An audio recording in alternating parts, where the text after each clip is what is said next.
გამარჯობათ მეგობრებო, მე ვარ პედიატრი და დღეს მოგიყვებით ყველაფერს ძუძუთი კვების შესახებ. რატომ არის უნივერსალურად საუკეთესო კვება ჩვილებისთვის და პრაქტიკული რჩევები? ჯანმრთელობის მსოფლიო ორგანიზაცია და ამერიკის პედიატრთა აკადემია რეკომენდაციას აძლევენ ექსკლუზიურად ძუძუთი კვებას 6 თვის განმავლობაში, რის შემდეგაც უნდა მოხდეს მყარი საკვებით თანდათანობით ჩანაცვლება 1 წლამდე. ამის შემდგომ ძუძუთი კვების გაგრძელება დედის და ბავშვის სურვილის შესაბამისად ხდება.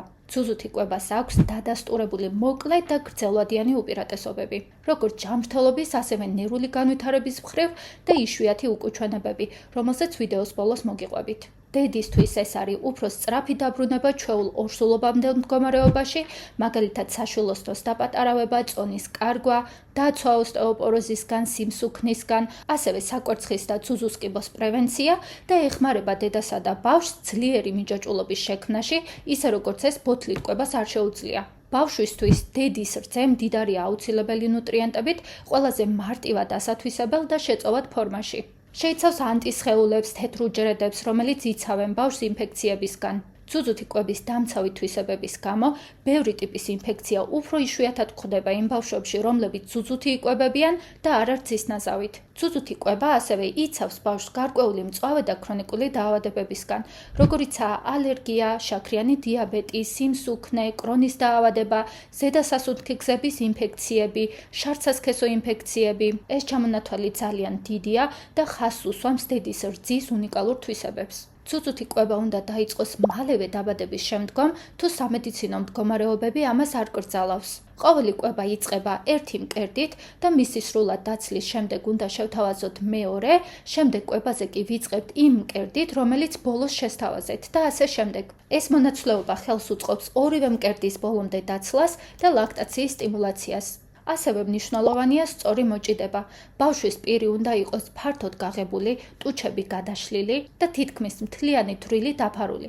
კვება უნდა იყოს უმტკივნეულო დედისთვის, წინააღმდეგ შემთხვევაში უსიამოვნო გამოცდილება ამცირებს ეფექტურ ლაქტაციას. რძის წარმოქმნა სრულად ყალიბდება პირველად მშობიარობისას 3-4 დღეში და უფრო ადრე მრავალშვილიანი დედების შემთხვევაში. ბავშვის დრილზე სწორი მოჭიდება და ხშირი კვება ხელს უწყობს ლაქტაციის გაუმჯობესებას.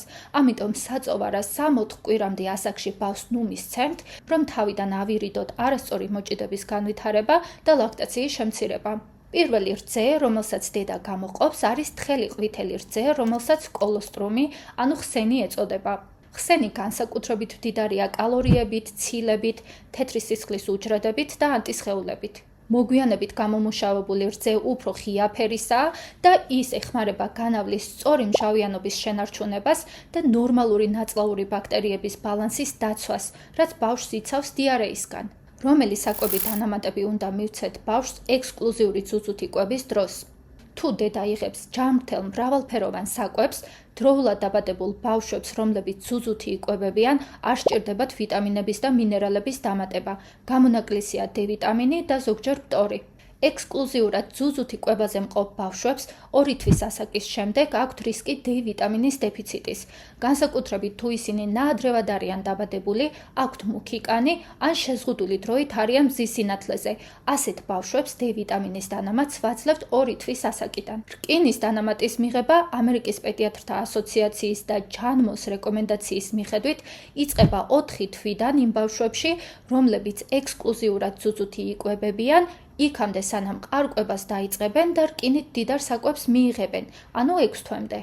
ეს რეკომენდაცია განსხვავებულია ნაადრევად დაბადებული ბავშვებისთვის, მათ ძალიან მცირე რკინის მარაგი აქვთ და რკინა შეიძლება დავუმატოთ 2-4 კვირიდან.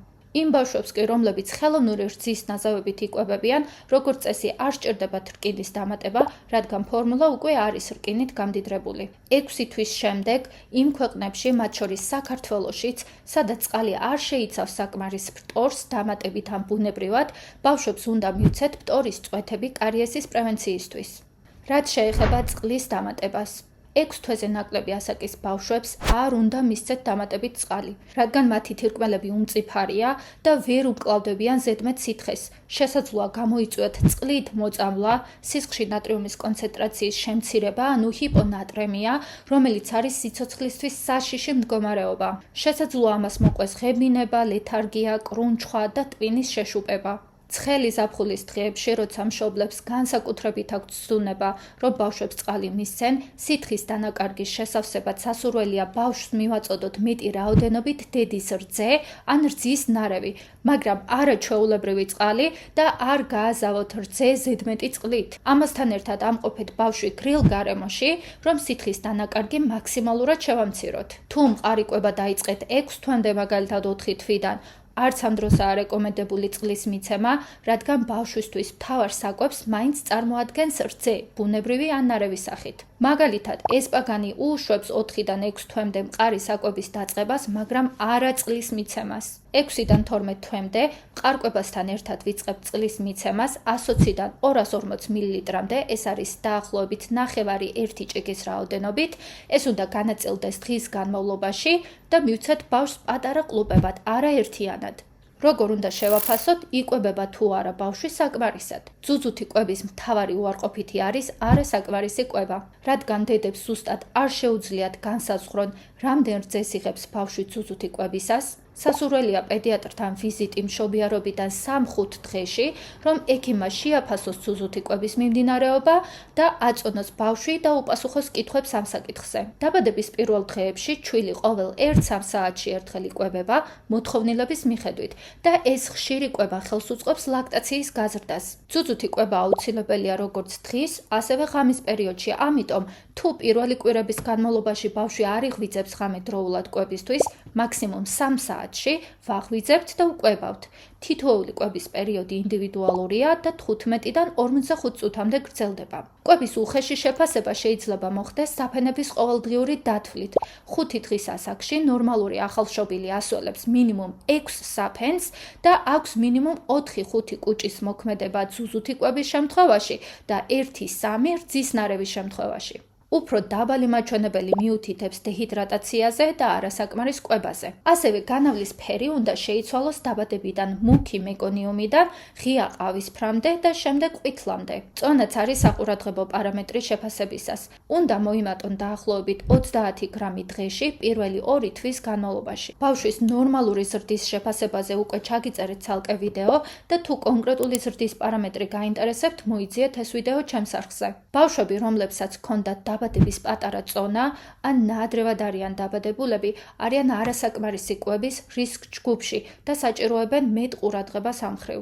აქვს თუ არა გავლენა დედის რაციონს ზრდის შემცველობაზე და ალერგიულ რეაქციებზე ჩვილებში. კვლევების უმეტესობა და გამოქვეყნებული პუბლიკაციები მხარს უჭერენ იმ მოსაზრებას, რომ ლაქტაციის და ორსულობის პერიოდში ალერგიული საკვების ამოღება რაციონიდან არ ამცირებს ალერგიული დაავადებების განვითარების რისკს. ამიტომ არაა რეკომენდებული დედამ რომელიმე ალერგიულ საკვებს თავი აარიდოს კვებითი ალერგიების ან სხვა ალერგიული დაავადებების თავიდან აცილების მიზნით. რა აჩვენა ამ მხრივ კვლევებმა? ძალიან ბევრი კვლევაა ჩატარებული, მაგრამ დასკვნები იმდენად შერეულია, რომ ვერ მტკიცდება ერთი ან მეორე მოსაზრება ამ საკითხზე. გარკვეული მტკიცებულებები არსებობს, რომ ორსულობასა და ლაქტაციის პერიოდში ალერგიული საკვების მიღებამ შეიძლება დაიცვას ბავშვი ალერგიების განვითარებისგან. თუმცა საკმარისი მტკიცებულება მაინც არ არსებობს იმისთვის, რომ მიზანმიმართულად დაემატოს ალერგიული საკვები დედის რაციონს. შესაბამისად, რეკომენდაციები არის შემდეგნაირი. ქალებმა, რომლებიც ორსულობამდე იღებდნენ შეუზღუდავად დიეტას, არ უნდა შეცვალონ თავიანთი საკვები რაციონი. და ქალებმა, რომლებსაც უკვე ყავთ ალერგიული შვილები და გამორიცხული აქვთ კონკრეტული ალერგიული საკვები, ასეთ შემთხვევაში უნდა განსაზღვრონ ინდივიდუალურად, არის თუ არა უფრო მეტი სარგებელი ასეთი საკვების რაციონში დაბრუნების შემთხვევაში, მაგალითად მიწისთხილის მიღება არ მიღება არ ახდენს მნიშვნელოვან გავლენას ჯანმრთელობაზე, მაგრამ თუ მთლიანად ძროხის რძის პროდუქტები ან თევზი აქვს რაციონიდან დედას ამოღებული, ეს უკვე მნიშვნელოვანია და უნდა განიხილოთ პედიატრთან. ასევე ჩატარდა კვლევა, რომელმაც აჩვენა, რომ ბოსტნეულის და იოგურტის გაზრდილი მოხმარება შესაძლოა სასარგებლო იყოს და ამტკიცებს, რომ დედის კვების ხარისხი და მრავალფეროვნება ორსულობის დროს, მაგალითად, უფრო მეტი ბოსტნეულის და იოგურტის მიღება და ნაკლები შემწვარი კარტოფილის, ბრინჯის, წითელი ხორცის, ხილის წვენის მიღება ამცირებს ბავშვებში ალერგიული დაავადებების განვითარების რისკს. D-ვიტამინის დამატებამ საკვებ რაციონში ორსულობის დროს შესაძლოა ასთმის განვითარების რისკი შეამციროს. არის ახალი კვლევა, რომელიც გამოქვეყნდა 2025 წელს, რომლის მიხედვითაც დედის ორგანიზმიდან რძესში შეიძლება მოხდეს საკვები და გარემო ალერგენები. თუმცა, რა განსაზღვრავს მათ რაოდენობას, ცნობილი არ არის და საჭიროებს უფრო ფართო კვლევას. ალერგიული ცილების ნაწილი შეიძლება მოხდეს დედის რძეში, მაგალითად, ძროხის რძის ცილები, კვერცხის ცილა, მიწისთხილის ალერგენები და ხორბლიდან გლუტენი. გრძნობიარე ჩვილებში მათ შეიძლება გამოიწვიონ სიმპტომები, როგორიც არის გამონაყარი, ეგზემა, კოლიკის ნიშნები და კუჭნაწლავის გაღიზიანება. ამ ალერგენების რძეში გადასვლის ალბათობა ადამიანებში განსხვავდება და რა განაპირობებს ამ სხვაობებს ჯერ კიდევ შესწავლის პროცესშია. ასევე არ ვიცით ეს ალერგენები რომელ ჯგუფში გამოიწვევს ალერგიულ რეაქციას და რომელში პირიქით ტოლერანტობას, ანუ სამომავლოდ ალერგიული რეაქციების რისკის შემცირებას. ქიმიურად მცირე მოლეკულები, მაგალითად ალკოჰოლი, ნიკოტინი, კოფეინი და ბევრი მედიკამენტი საკმაოდ მარტივად გადადის რძეში და შეიძლება იმოქმედოს ჩვილზე განსაკუთრებით დიდი რაოდენობით მიღებისას. კოფეინი და თეოფილინი პირდაპირ არ აზიანებენ ბავშვს, მაგრამ შეიძლება გამოიწვიონ გაღიზიანებადობა, ბავშვის გულისცემის და სუნთქვის სიხშირის გაზრდა. მოწევა ამცირებს რძის წარმოქმნას და ახდენს ჩვილის ნორმალური წონის მატების შეფერხებას. ამიტომ დაუშვებელია ძუძუთი კვების დროს, თუმცა იმ შემთხვევაში თუ მაინც მოწევთ, ძუძუთი კვებამდე აუცილებლად უნდა გავიდეს მინიმუმ 2 საათი. ალკოჰოლის შემთხვევაში ალკოჰოლმა შეიძლება გამოიწვიოს ბავშვის გაღიზიანებადობა და ჭარბი ოფლიანობა ან პირიქით გაბრუება.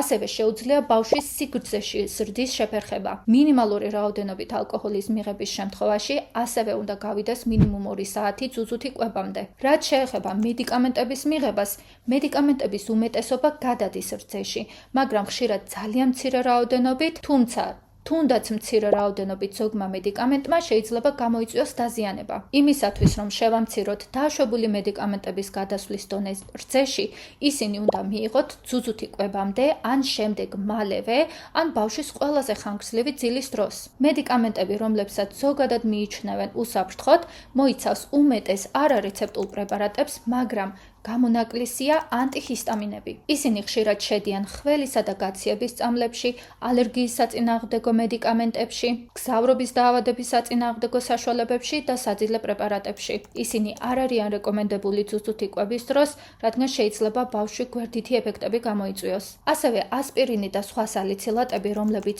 ურეცეპტოდ გაიცემა, შეიძლება საზიანო იყოს, ამიტომაც არ შედის უსაფრთხო მედიკამენტების სიაში. ზოგადად, ნებისმიერი მედიკამენტის მიღებამდე სასურველია კონსულტაცია თქვენს პედიატრთან გაიაროთ. რა არის ძუძუთი კვების უკუჩვენებები? გვაქვს აბსოლუტური უკუჩვენებები, როდესაც ბავშვი კატეგორიულად არ უნდა იკვებებოდეს ძუძუთი, მაგალითად, ბავშვი გალაქტოზემია, დედაში ბრუცელოზი, შიცი, ჰერპესი, ჩუტყვავილა, ქიმიოთერაპია და ასე შემდეგ. არსებობს დროებითი უკუჩვენებებიც, მაგალითად აქტიური ტუბერკულოზი, რომელიც თუ ეფექტურად ვუმკურნალებთ 2 კვირის განმავლობაში, შემდეგ ძუძუთი კვება დასაშვებია. ასევე ჩუტყვავილა, თუ იგი განვითარდა დაბადებამდე 5 დღით ადრე, ან დაბადებიდან 2 დღეში. სხვა ინფექციები, მაგალითად ჰეპატიტები, კოვიდი, მასტიტი, დედის ცხელება, მწვერვალობა, ანტიბიოტიკები, უკუჩვენებები არ არის, თუმცა არის კონკრეტული დეტალები, რისი გათვალისწინებაც ამ შემთხვევაშიც საჭიროა. თუ გაქვთ დამატებით კითხვები ამ თემაზე, დამიწერეთ კომენტარებში. შემდეგ ვიდეოში გესაუბრებით ხელოვნური რძით კვებაზე, ამიტომ თუ ეს თემა საინტერესოა თქვენთვის, მოიწონეთ ვიდეო და არ დაგავიწყდეთ არხის გამოწერა. შემდეგ ვიდეოში შევხვდებით. მადლობა, რომ ბოლომდე გვიყურეთ.